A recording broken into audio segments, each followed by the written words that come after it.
Couple things to go over, and the big thing is we did have some rain over the course of this weekend. So we're going to start off with that and talk about how much rain we specifically did see. I'll go ahead and give you a bit of a tease. It was definitely not too much. Here's a look at your 5-day rainfall totals. I could have done the 48-hour totals, but just wanted to cover the bases for maybe any sprinkles or isolated showers that I possibly missed over the course of the last 5 days. At the very most, we saw some totals that were close to 6 inches, just over 1.5 inches of rain north of I-16 in the corner of Twiggs County, just shy of 2 inches down in southern Wilcox County. And where you're starting to see some of those darker blue areas, that's getting above about 1/4 of an inch, somewhere in between 1/4 of an inch and 1 inch of rain. Most of central Georgia has this light blue color, which is going to indicate maybe just a trace of rain, maybe a couple 1/100ths of an inch, or you might have had totals like Milledgeville, somewhere around 1/10 of an inch. Just a trace of rain in Dublin, 2/10 of an inch down in Eastman, Warner Robins, just a trace, and up here in downtown Macon, 2/10 of an inch of rain. Just giving you a good idea that yes, most areas did receive rain unless you lived in portions of western Hancock County, up into northern Putnam County, and down in this corner of Lawrence, Johnson, and Trutland counties. Those are the only areas that look like they were rain free. But if you did get rain, you more than likely just saw a couple 1/10 of an inch of rain, which is not a good enough amount in order to maybe put a dent in the dry conditions that we've had over recently. So in terms of Middle Georgia Regional Airport specifically, let's talk about your rainfall for the month of October itself. So the 5th, which was this past Sunday, we recorded just under 1/10 of an inch of rain at 9/100ths of an inch. It's at least a start. That's about all we can ask for because October on average is a pretty dry month, and yesterday wasn't the only day that we had rain chances in the forecast. We have a few more later on Monday afternoon, and we have some more around Wednesday into Thursday that hopefully will continue to steadily increase that number at the top for the total and hopefully put us pretty close to the average of just over 2¼ of an inch of rain for what we normally see in October. Don't think we'll get anywhere close to that 9-inch mark that we set back in 1959, but maybe we could shoot for the stars. We'll hope for the best. Overall, some dry conditions have continued to be very widespread, and as of the latest update with the drought monitor that we got released last Thursday, but this is the data as of last Tuesday, you can see that the moderate drought got expanded into south and southeastern central Georgia. Everyone else under abnormally dry conditions with the exception of western Upson County, who is also under those moderate drought conditions. And in terms of what that exactly means, it's a step above the abnormally dry conditions. Abnormally dry just means it's been quite a while without some rain in the forecast. But once you start to get into drought criteria, that's where you start to have some impacts in terms of your vegetation, specifically gardens, lawns, and flowers. They're going to require more water throughout the day. Now, Mother Nature not sending us too much sunshine is going to help keep the temperatures a little bit lower, and we do have some scattered rain chances once again. So you could look out with a little bit of natural hydration. Overall, I would still make plans to go out in the mornings or the evenings to water your flower pots and water any of the plants that you have in your garden. As far as lawns go, they're built to withstand some of these dry conditions. The grass will start to go dormant, and you're actually supposed to water your lawn less frequently or not at all when you're under some drought conditions because grass can help store up some water, so it's built to withstand those very dry periods that we do have in the forecast. But the mornings and the evenings specifically are when you want to go out and water your gardens and your flower pots because you're going to limit the amount of time of evaporation. So you water your flowers or your gardens in the morning, and then obviously there's not too much sunshine that is up in the forecast thus far. And it's still going to take some time for the sun to get high enough in the sky in order to lead to some evaporation. And as you go into the evening hours closer to sunset, of course, it will be going into nighttime fairly shortly. You're going to limit how much evaporation can occur with that as well. Stream and pond levels are also going to be lower, resulting in warmer water temperatures. That's what you typically have when you have a lot of shallow water.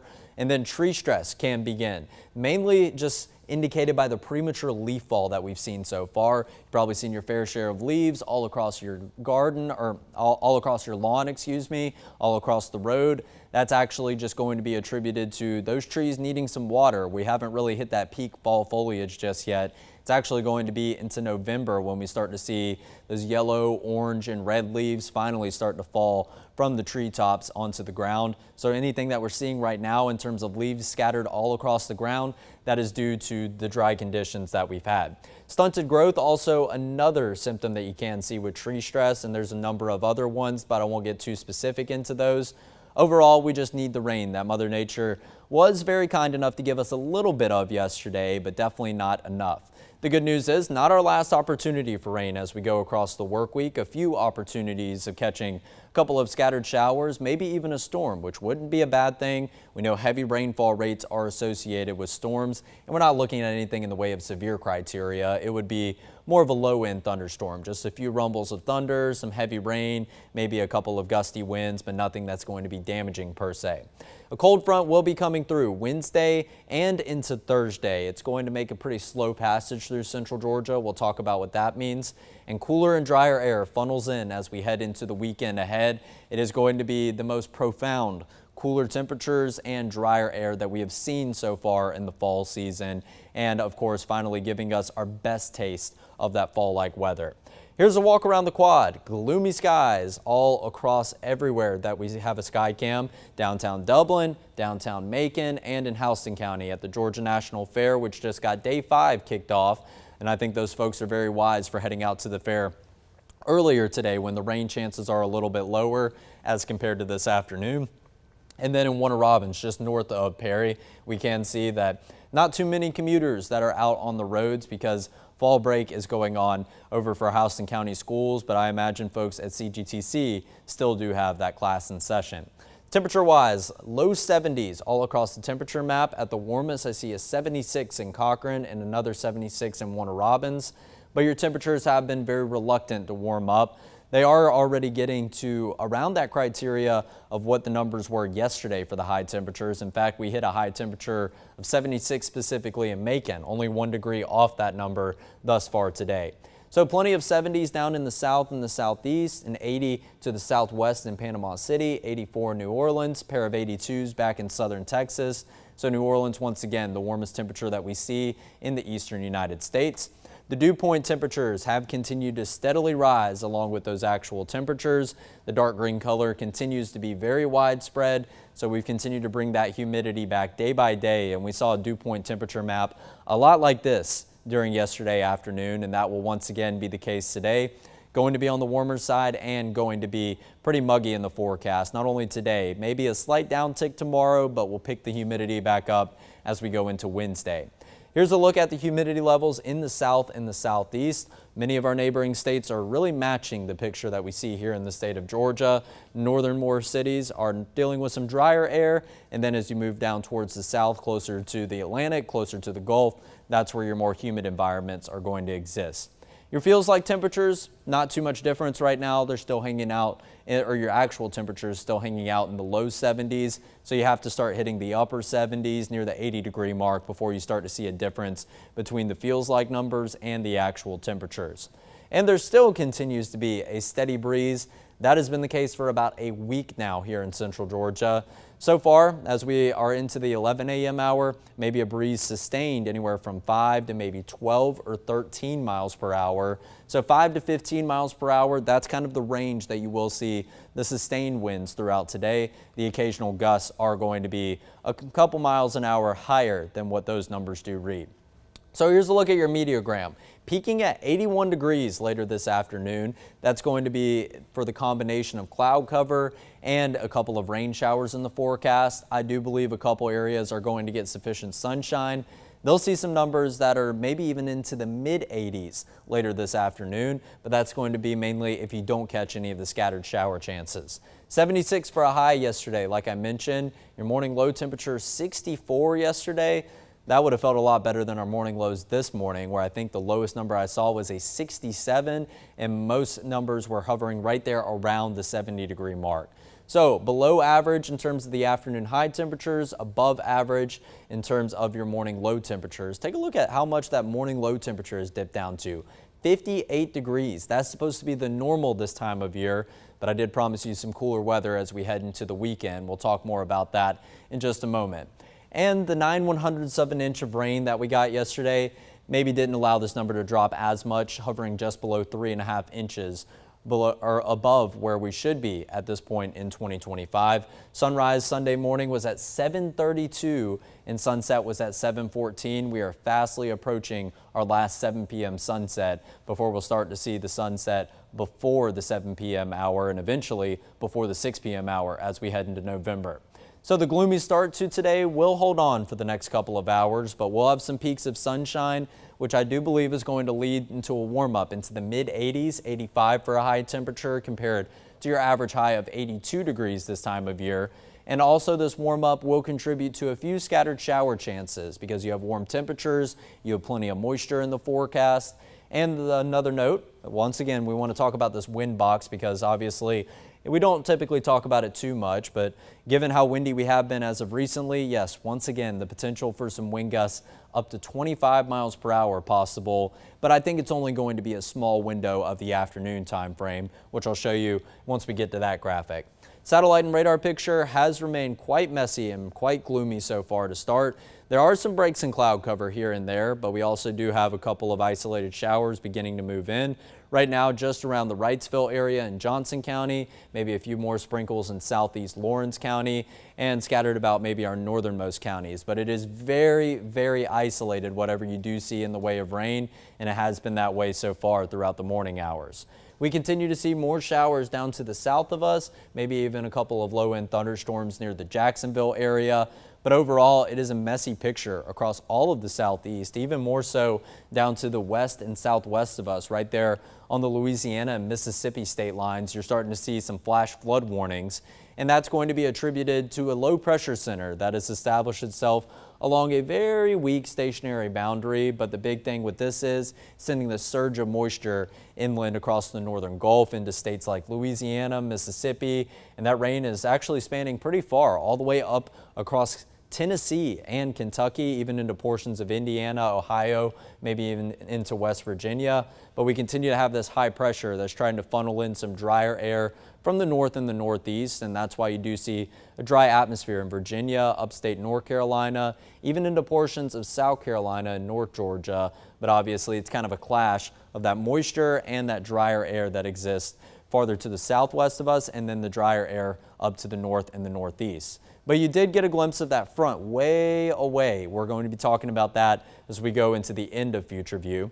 But here's a couple hours in advance going into 3 o'clock this afternoon. Scattered showers, scattered cloud cover. There will be some peaks of sunshine. And like I said, I think that's going to lead to pretty good scattered shower coverage as we go into this afternoon into the evening hours. We're actually still holding on to some rain chances past dinner time around 8 p.m.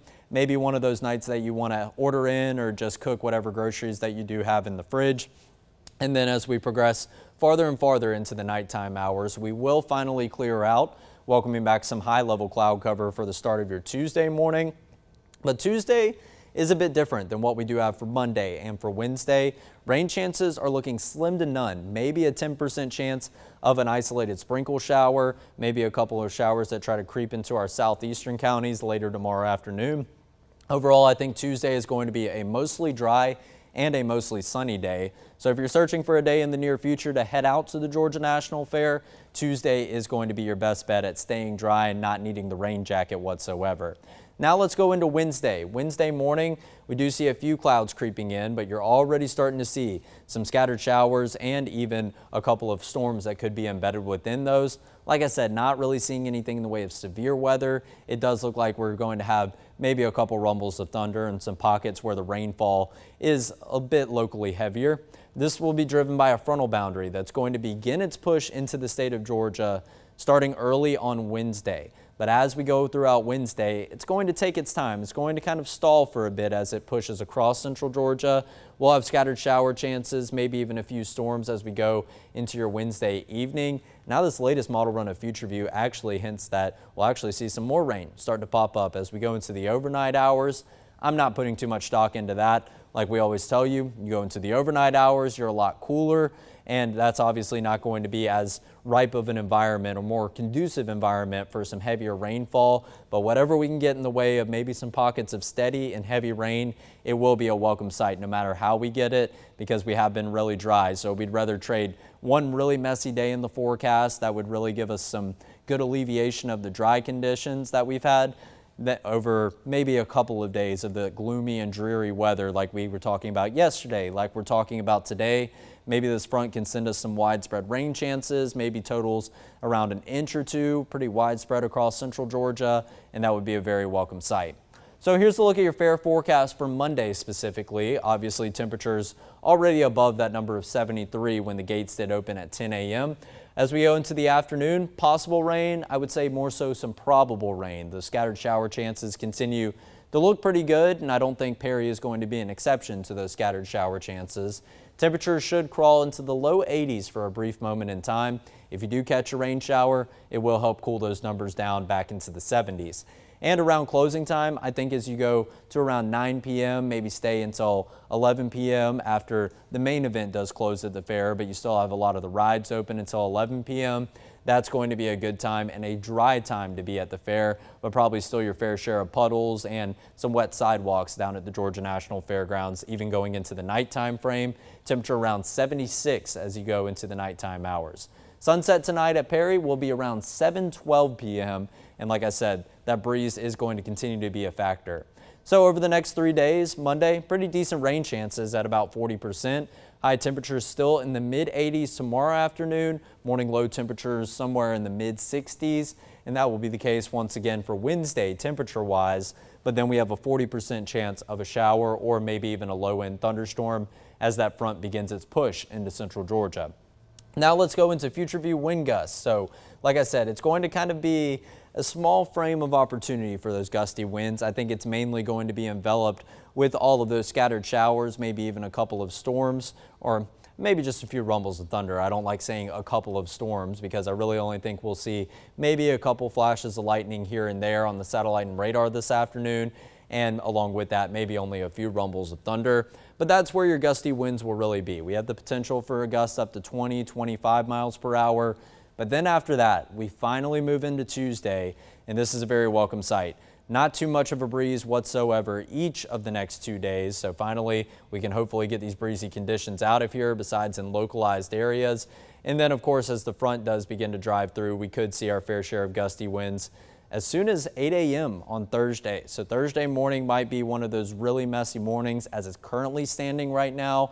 It does look like our front tries to push through, and then we start to get a bit of a wedge set up. So obviously that northeasterly breeze is back in the forecast, even some pockets of that red shade, which are going to indicate your wind gusts that could even get up to 30 miles per hour. So we'll continue to keep a close eye on what's going on Wednesday night into Thursday morning specifically, but right now future views kind of right outside that range. Once we go into this afternoon and evening, Ben will be able to give you a better picture of what's going on, and Ansley Parker will be helping him out today because our show is at the Georgia National Fairgrounds today. It will be our yearly fair show, so be sure to tune in around 5 o'clock later this afternoon and evening and watch Ben and Lori down there showcasing all the fair fun. In terms of your rainfall totals over the next couple of days, there will still be areas that don't get any rain whatsoever. But if you do luck out, you could have some localized areas that maybe get close to an inch of rain in nature. Highest total we see on one of our cities is ½ an inch of rain in Sandersville. Don't get locked into what location says what total, just know what these numbers have the potential for. I do believe most areas are going to remain below ½ an inch of rainfall, but some localized areas will get lucky with maybe about an inch or two of rain, just like I was showing you over the last 5 days that we were talking about. Some areas lucked out like Twiggs County and Wilcox County that got totals around 1 or 2 inches. So your morning low temperatures will continue to be above average for most days throughout the work week. But then you finally see signs of change. Not only getting back below average, but down into the mid 50s for your morning low temperatures on Friday morning, bringing back a bit of that cool and crisp feeling as you walk outside. However, your afternoon high temperatures, they're a little bit earlier to get some of those below average numbers back in the forecast. But this 74 on Thursday, I think, is mainly attributed to the lingering cloud cover and the lingering rain in the forecast. So that's why your high temperature is a bit lower. In terms of the next 3 days, we should have some peaks of sunshine that will allow for some above average temperatures. And then as we move into Friday, the cooler and drier air finally begins to move in behind our frontal boundary.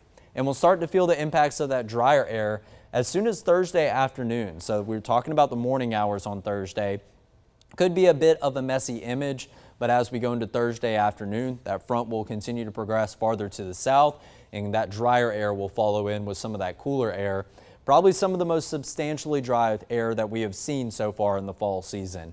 It's been a while since we've seen this graphic dip down with dew point temperatures in the 40s, maybe even the upper 40s, whatever 40s there are. It will be a very welcome sight because we know 50s is comfortable and that's already some pretty dry air in the forecast, but we might even be taking it a step farther, and that's going to be very reminiscent of a fall time cold front.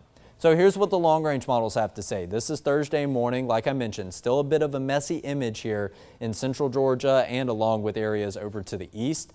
Taking a look at what happens into Thursday night. It looks like rain chances start to clear out, but we still do have some lingering cloud cover in the forecast. But keep an eye on what's going on over here off the Atlantic coast of South Carolina, maybe coastal portions of Georgia. We actually start to see that this boundary looks like it's going to stall just down to the south of us. And there is going to be a low pressure center that establishes itself along this boundary, starts to slide up the boundary.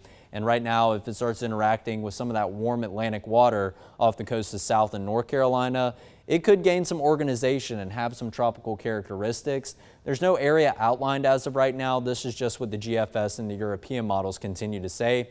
But what you need to know is if that does happen and that scenario plays out, right now it looks like all that moisture is just going to ride up the Atlantic coast.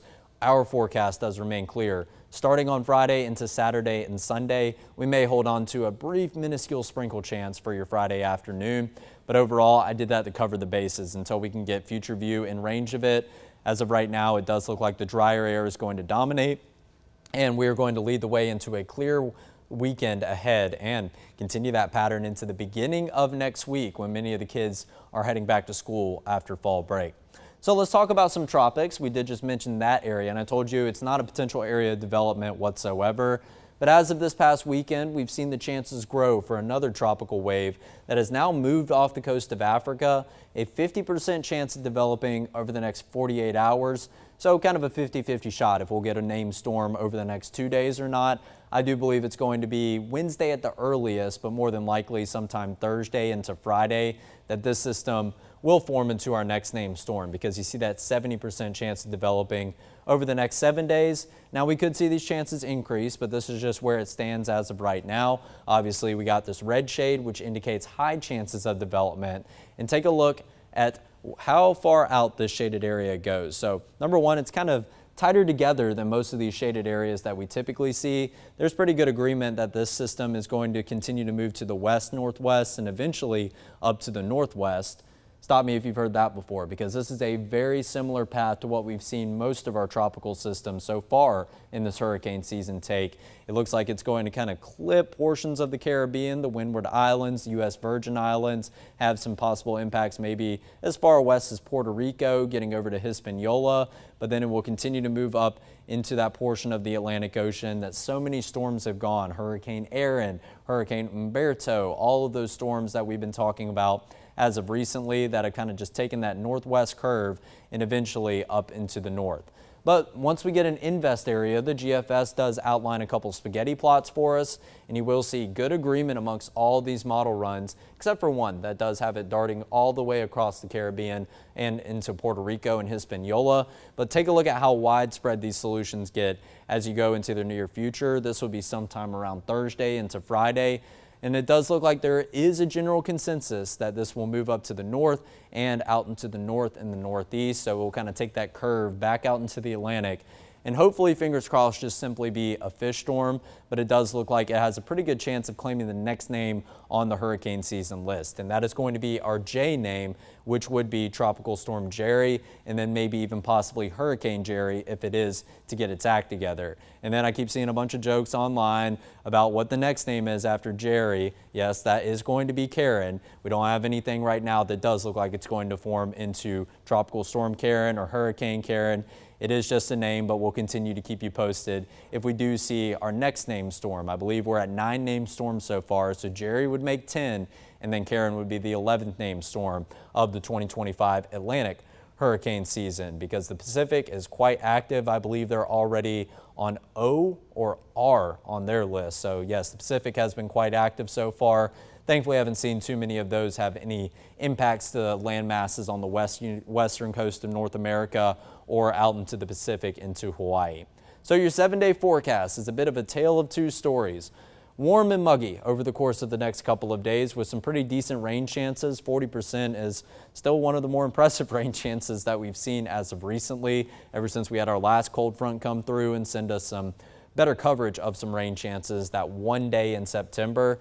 Rain chances are still there on Thursday. We're getting Thursday into a bit of a better picture now. So 20% obviously doesn't correlate the best with the coverage that we did just see over the course of Thursday morning on Future View. We'll continue to fine tune this specifically later today, and I'll have a better idea once I can get the entirety of Thursday in view of Future View as I come in tomorrow morning. One thing is for certain though, you will see the temperatures drop starting on Thursday due to the cloud cover and due to the rain chances. So 74, already feeling some of those cooler temperatures as we go into Thursday afternoon. But I really think that the cooler and drier air that the front is filtering in, that will be known on Friday morning. 56 to walk out the door, 72 in the afternoon. I have that 10% just to cover the bases right now, but if we have 72 paired up with plenty of sunny sky on Friday afternoon and evening, you can't draw up a better football Friday night forecast or a better forecast to welcome in the closing weekend of the fair.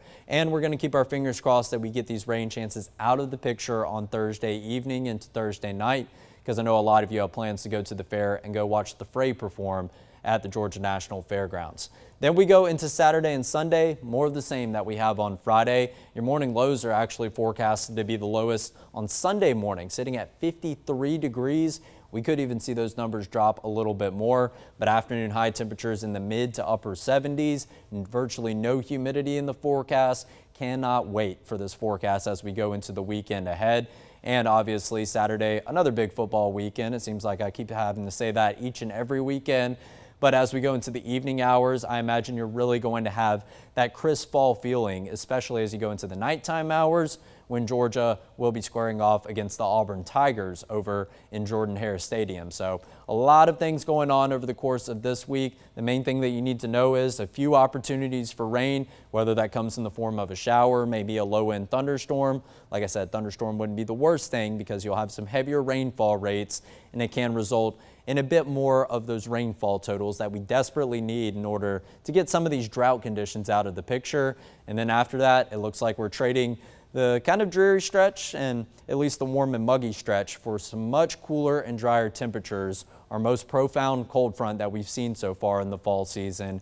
And we'll keep our fingers crossed that we can hold on to some of those below average temperatures into the beginning of next week. So that's going to do it for your extended forecast here this Monday. Be sure to tune in once again 11 a.m. tomorrow for an updated look at what's going to be in store for Thursday. And then after that, I think it's going to be smooth sailing Friday, Saturday, and Sunday. Thanks for tuning in. We'll see you tomorrow.